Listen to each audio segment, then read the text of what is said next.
এবার আবু তালহা বললেন, বিবি রে, আমি জিহাদের মাঠে চলে গেলাম, আমি যুদ্ধের মাঠে চলে গেলাম, আমি দাওয়াতের কাজে চলে গেলাম। বিবি রে, জানি না জীবনে আর বাড়ি ঘুরতে পারবো কি পারবো না, আর আমার বাড়িতে আসা হবে কি হবে না, আর তোমার সাথে দেখা করা হবে কি হবে না জানি না।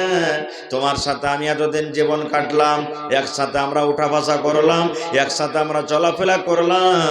বিবি রে, চলাফেরাতে উঠা বসাতে যদি আমাদের দ্বারাতে কোনো ভুল হয়ে থাকে, গুনাহ হয়ে থাকে, তুমি আমাকে স্বামী হিসাবে মাফ করে দাও। ও আমার ভালোবাসা স্ত্রী, যদি তোমার কোনো, যদি আমি হকটা আদায় করতে না পারে, যদি তোমার কোনো হক যদি আমি বাকি রেখে থাকি, তুমি আল্লাহর ওয়াস্তে দয়া করে আমাকে মাফ করে দাও। সালাম কালাম হয়ে গেল। এইবারে আবু তালহার একটা বাচ্চা ছিল, যে ছেলেটার নাম হলো কি, উমাইর। 7-8 বছরকার ছেলে। আপনি দিল্লি, পাটনা, পাঞ্জাব যখন যাবেন, ছেলে যদি ছোট বাড়িতে থাকে, ওকে আদর করবেন না যে ভাই? করবেন কি করবেন না? ছেলেটাকে কোলে নেবেন না? কোলে নেবেন। হযরত আবু তালহা রাদিয়াল্লাহু তাআলা আনহু বিবিকে ডাক দিয়ে বলেন, বিবি রে, কই আমার কলেজার টুকরা উমাইর, কই কই আমার ছেলেটা, কই কই আমার উমাইর, কই আমি এক নজর তাকে দেখবো, একটুখানি দেখবো। এবার বিবি রমেশা বললেন, ও স্বামী গো, আপনার কলেজার টুকরা উমাইর এই দেখেন বেমারি হালাতে আছে, এমন জ্বর এসেছে, এমন শরীরটা গরম হয়ে আছে, তাকে এমন ভাবে বেমারি হয়েছে, আমার ছেলে আপনার সাথে কথা কহার মতন কিন্তু এখন আর হিম্মত রাখে না। আপনার ছেলেকে জ্বর হয়েছে, আপনার ছেলে বিছানায় পড়ে আছে। বন্ধুরে আমার, এ আমার মায়েরা খালারা, দেখেন যেমনই কথাটা বলা, হযরত আবু তালহা রাদিয়াল্লাহু তাআলা আনহু বিবিকে বলছেন, বিবি রে, আমার ছেলের তুমি খেয়াল রাখিও। আমি ছেলেকে দোয়া দিয়ে গেলাম, আজবিল বাস রব্বান নাস ইশফি আনতা শাফি লা শিফা ইল্লা শিফাউকা শিফা লা ইগাদিরু সাকামা। বিবি রে, চললাম, আমার ছেলেটার তুমি দেখাশোনা করিও। হযরত আবু তালহা রাদিয়াল্লাহু তাআলা আনহু এবার চলে গেলেন বিদেশ। কতদিন থাকলেন? 1 দিন থাকলেন, 2 দিন থাকলেন, 5 দিন থাকলেন, 10 দিন থাকলেন, মাস থাকলেন, 2 মাস থাকলেন, কতদিন থাকলেন আর কিন্তু হাদিসে নাই। এইবার হযরত আবু তালহা রাদিয়াল্লাহু তাআলা আনহু যখন বাড়ির দিকে রওনা হবেন, যখন বাড়িতে আসবেন, এইবারে হযরত আবু তালহা বিবি রমেশাকে চিঠি লিখছেন, বিবি রে, আজকে আমি তোমার স্বামী আবু তালহা তোমাকে চিঠি লিখি, আমি আগামী মাসের 5 তারিখে বাড়িতে ঢুকবো, আগামী মাসের 10 তারিখে বাড়িতে ঢুকবো, কিংবা আগামী মাসের 1 তারিখে বাড়িতে ঢুকবো। এই মতো হযরত আবু তালহা রাদিয়াল্লাহু তাআলা আনহু নিজের বিবিকে খবরটা জানিয়ে দিলেন। ও আমার ভালোবাসা বিবি, আমি তোমার স্বামী আবু তালহা বলি, আমি তোমার স্বামী আবু তালহা বাড়িতে আসছি। তখন তো ফোন ছিল না ভাই, যে ফোনে একবারে গল্প করবে। তখন চিঠিতে লেখালেখি হইতো। আপনারাও চিঠি পাঠালছেন, ছেলেরা খাটতে গেছে বিদেশে, আপনারাও চিঠি পাঠালছেন, চিঠিতে কথাবার্তা হইতো। তখন কিন্তু ফোন ছিল না। তা আবু তালহা রাদিয়াল্লাহু তাআলা আনহু বাড়ি আসবেন বিবিকে জানিয়ে দিলেন, ও আমার ভালোবাসা বিবি, আমি বাড়িতে আসছি। কেন ফোন করলেন? আপনারা কো বলি, আল্লাহর রাসূল বলেছেন, যখন তুমি বিদেশ থেকে বাড়িতে আসবে, তোমার স্ত্রীকে তুমি ফোন করে আইসো, ফোন করে তুমি জানিয়ে দাও, ফোন করে বাড়িতে এসো। কেন কেন ফোন করবো যে মাওলানা? এই জন্য ফোন করতে হবে, যেমনই আপনি বাড়িতে ফোন করলেন, ও আদরের মা আমি বাড়িতে আসছি, ও সোহাগীর মা আমি বাড়িতে আসছি, আব্দুল্লাহর মারে আমি বাড়িতে আসি, হালেমার মারে আমি বাড়িতে আসি। যদি আপনার স্ত্রীটা নেককার হয়, যদি আপনার স্ত্রীটা দিনদার হয়, যদি আপনার স্ত্রীটা আল্লাহওয়ালি হয়, তাহলে সঙ্গে সঙ্গে জানবে, আহারে আমার স্বামী ফোন করেছে, আমার স্বামী বাড়িতে আসছেন। ফোন করার মানে হলো আপনার স্ত্রীটা যদি নেককার হয়, আপনার স্ত্রীটা যদি দিনদার হয়, হয়। যেমনই আপনি বাড়িতে ঢুকবেন, যেদিন আপনি বাড়িতে আসবেন, আপনার জন্য সীতা করে থাকবে, আপনার জন্য তেল মেখে থাকবে, আপনার জন্য সুরমা কাজল লাগিয়ে থাকবে, আপনার জন্য পাউডার লাগিয়ে থাকবে, আপনার জন্য সেন্টওয়ালা তেল লেগে থাকবে, আপনার জন্য নতুন কাপড় পিন্ধে থাকবে, এমন ভাবে আপনার জন্য সাজে থাকবে। আপনি যখন বাড়িতে ঢুকবেন, বাড়িতে ঢোকার পর স্ত্রীর দিকে যখন নজর করবেন, আপনার মন খানা ঠান্ডা হয়ে যাবে। কিন্তু হ্যাঁ, স্ত্রী যদি নেককার দিনদার না হয়, আপনি 100 বার করে ফোন করেন না, আর কিছুই নাই, কি কারণে ফোন করলে না করলে কিছুই বুঝবে না। ও যেদিন আপনি বাড়িতে ঢুকলেন, সেদিন দেখছেন যে ও ঘর ঝাড় দিচ্ছে, সেদিন ঝুল ঝাড় দিচ্ছে, কালি মেখা আছে, গোবর তুলছে, বাড়ি ঘর লেপছে, আর চাকচিকন হয়ে নাই। এবার বাড়িতে যখন ঢুকবেন, ঢোকার পর দেখবেন, তোর শালা হুদুমি কাহেকার, হ্যাঁ হট এখান থেকে তুই আমার সামনে। গতরটা মনে হয় পাটের আটির জাগের মতন মনে হয় দুর্গন্ধ করছে, হট তুই এখান থেকে। হ্যাঁ, এতদিন পর বাড়িতে এসেছি, হ্যাঁ মনে হয় আমার জন্য একটু সুন্দর হয়ে রেডি হয়ে সেজে গুজে থাকবে, তো উল্টা আমি তোকে দেখতে পাচ্ছি, মন খান খারাপ হয়ে যাবে। না, এ আমার মায়েরা খালারা, স্বামীর সামনে যত পারবেন সাজেন, যত পারবেন সাজেন, জয়ের কম ইচ্ছা আপনি সাজতে পারেন, মানে নেই। কিন্তু এখানে উল্টা কথা রে ভাই, আমার মায়েরা খালারা কার জন্য সাজবে জানেন?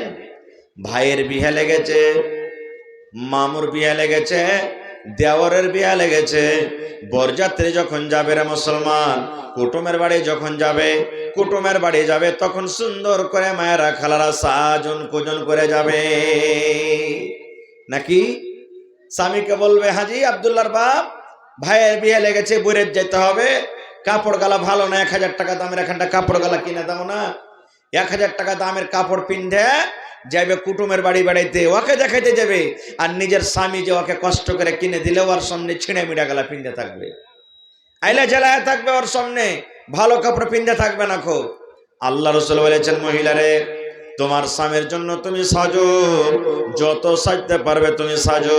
তোমার স্বামীর জন্য তুমি সুন্দরভাবে সুরমা লাগিয়ে রাখো, তোমার স্বামীর জন্য তুমি তেল সেন্টওয়ালা তেল লাগিয়ে রাখো, তোমার স্বামীর জন্য তুমি সীতা করে থাকো, তোমার স্বামীর জন্য শক্তি হিসাবে তুমি সুন্দর কাপড় পিন্ধে থাকো। যে মতো তুমি সাজতে পারবে না মহিলা, তুমি সুন্দর করে তোমার স্বামীর জন্য তুমি সাজো। এ ভাই মুসলমান, শেষ কথা রে মুসলমান, হযরত আবু তালহা রাদিয়াল্লাহু তাআলা আনহু এবার বিবিকে বলছেন, বিবি রে, আমি তোর স্বামী আবু তালহা রে বিবি, আমি অমুক দিন তোমার বাড়িতে আসছি।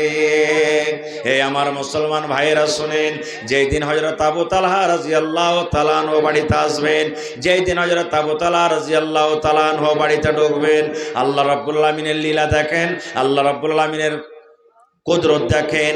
যেদিন হযরত আবু তালহা বিদেশ থেকে বাড়িতে ঢুকবেন, বাড়িতে আসার কিছুক্ষণ আগে ওই যে ছেলেটা বেমারি হালাতে ছিল, যে ছেলেটা অসুস্থ ছিল, সেই ছেলেটা দুনিয়া ছেড়ে চলে গেল,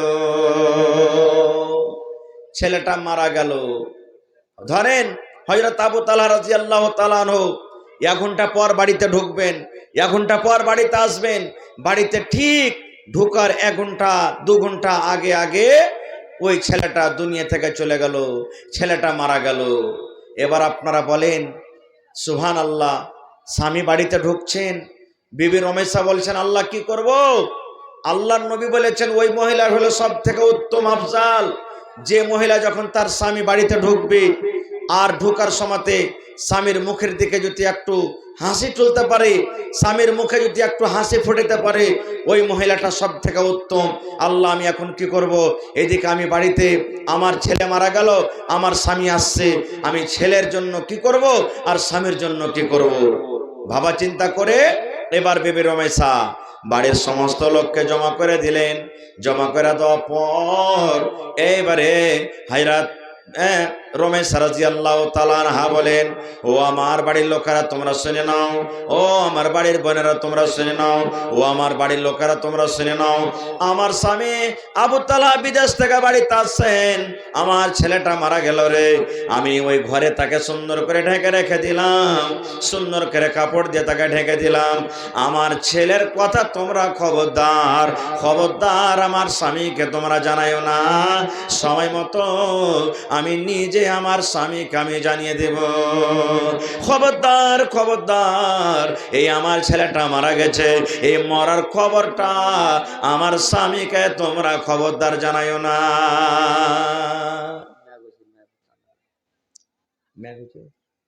ভাই আমার, এ মুসলমান ভাই, মৌসুম কেমন কেমন করছে ভাইরে। ইচ্ছা ছিল আজকে কিছু বলবো, কিন্তু একটা মজলিসের মন ভাঙ্গা, আর ওপর থেকে মৌসুমটাও কেমন কেমন করছে।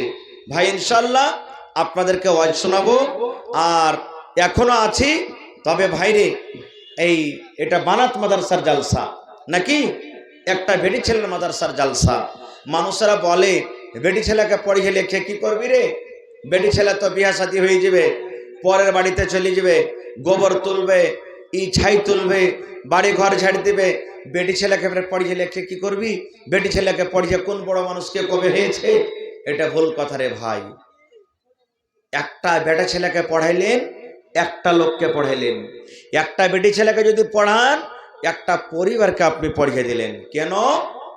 একটা বেটা ছেলে মাঠে কামে কাজে চলে যাবেন, মাঠে দুনিয়াতে কামে কাজে চলে যাবেন, কিন্তু একটা মা বাড়িতে থাকবেন, মা বাড়িতে আছেন, ওই মায়ের পেট থেকে একটা দুটা তিনটা পাঁচটা সাতটা যে সন্তান হবে, মা যদি পড়ালেখা হয়, মা যদি দিনদার হয়, মা যদি নেককার হয়, ছেলেরা ভালো তারবিয়াত পাবে, ছেলেরা দিনের কথা শিখতে পারবে, ছেলেরা শরীয়তের কথা শিখতে পারবে। মা যদি দিনদার না হয়, ছেলেরা যদি শরীয়ত বিরোধী কাজ করে, তাহলে ওই মা কিন্তু তারাকে তালিম দিতে পারবে না। এই জন্য একটা মায়ের জন্য ছেলেরা হলো কি সর্বপ্রথম স্কুল, মাদ্রাসা, কলেজ, মাকতাব। একটা মাকে পড়ালেখা হইতে হবে। আমি সময় যদি পাই ইনশাল্লাহ আপনাদের সামনে কথাটা রাখবো, যে কোন ধরনের মেয়েকে আল্লাহ রাসূল বিয়ে করতে বলেছেন, আর ওই কথাটার পরে কিন্তু চলে আসবে যে একটা মেয়ে ছেলেকে সুবহানাল্লাহ পড়ালেখার দরকার আছে কিনা, একটা মেয়ে ছেলেকে তালিম দিতে হবে কি হবে না, ওইখানে কিন্তু আপনি জানতে পারবেন। তো ভাই মুসলমান, আজকে এই মাদ্রাসাটা ভাই এমনি চলবে না, মাদ্রাসাতে খরচা আছে। আপনারা আমরা জানি যে আমাদের বাড়িতে যদি 5টা ছেলে মেয়ে আছে, প্রত্যেক দিন 200, 300, 400, 500 টাকা করে খরচ হয়। ভাই এই মাদ্রাসাটা যে চলছে, এই বানাত মাদ্রাসা একটা মুসলমানের জন্য খুব বড় নিয়ামত। আর এই মাদ্রাসা যদি আপনারা চালান, আর চালাইতে হবে, তাহলে আপনার মেয়েরা কিন্তু সুবহানাল্লাহ দিনদার, নেককার, আল্লাহওয়ালি হবে, দিন চিনতে পারবে, শরীয়ত বুঝবে, দিন বুঝবে। এই জন্য এই মাদ্রাসাতে কোনো সরকারি সহযোগিতা আসে না। আপনারা হলেন মাদ্রাসার সরকার, আপনাকে মাদ্রাসা চালাইতে হবে, আপনাকে দান করতে হবে। তো